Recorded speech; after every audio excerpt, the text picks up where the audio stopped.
চাপিয়ে দিচ্ছে। এটা কি ধিক্কার জানানো যায়?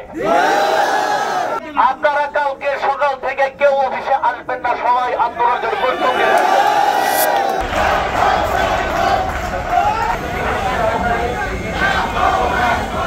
আমাদের সাথে আলোচনা হোক না হোক, আপনি এই প্রজ্ঞাপন জনপ্রশাসন মন্ত্রণালয় জারি করতে পারবেন না। উনি কথা দিয়েছে যে আমি প্রজ্ঞাপন জারি করব না। কথা আছে, আরো আছে, শুনেন।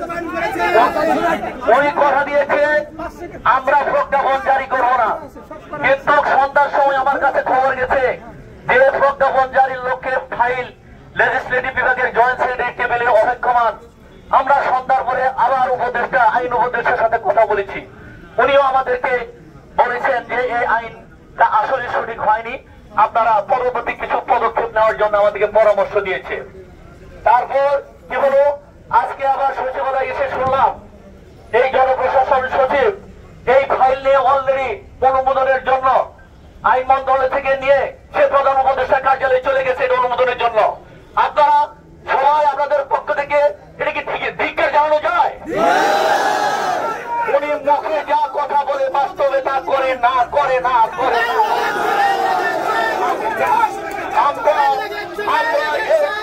প্রতিবাদ জানাচ্ছি। আমরা যাকে ফ্যাসিস্ট স্বৈরাচারী সরকার বলে দেশ থেকে তাড়িত করেছি, তার চেয়ে বড় ফ্যাসিস্ট আমাদের ঘাড়ে চেপে বসে আছে। তারা সংস্কারের নামে অপসংস্কার আমাদের ঘাড়ে চাপিয়ে দিচ্ছে। আমরা কি দিতে পারি? যদি আজকের দিনের মধ্যে প্রজ্ঞাপন জারির বিষয়ে আমাদেরকে পরিষ্কার করে কোনো বক্তব্য না দেওয়া হয় জনপ্রশাসন মন্ত্রণালয় থেকে, আগামীকাল থেকে আমরা সচিবালয়ের সমস্ত গেট বন্ধ করে দেব। আপনারা একমত আছেন? আজকে যদি আমাদের কাছে কোনো ফলাফল না আসে, আপনারা কালকে সকাল থেকে কেউ অফিসে আসবেন না, সবাই আন্দোলনের প্রস্তুতি। এখন আমরা আমাদের এই পক্ষ থেকে আমরা দুইজন, আমি আর বাদিউল স্বরাষ্ট্র উপদেষ্টা দপ্তরে যাব, তার সাথে কথা বলবো।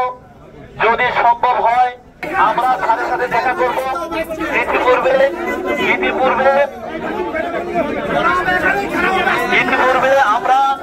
আমরা অনেক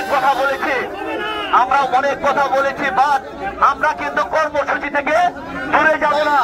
আমরা কর্মসূচি থেকে সরতে যাব না যতক্ষণ পর্যন্ত আমাদের দাবি আদায় না হবে।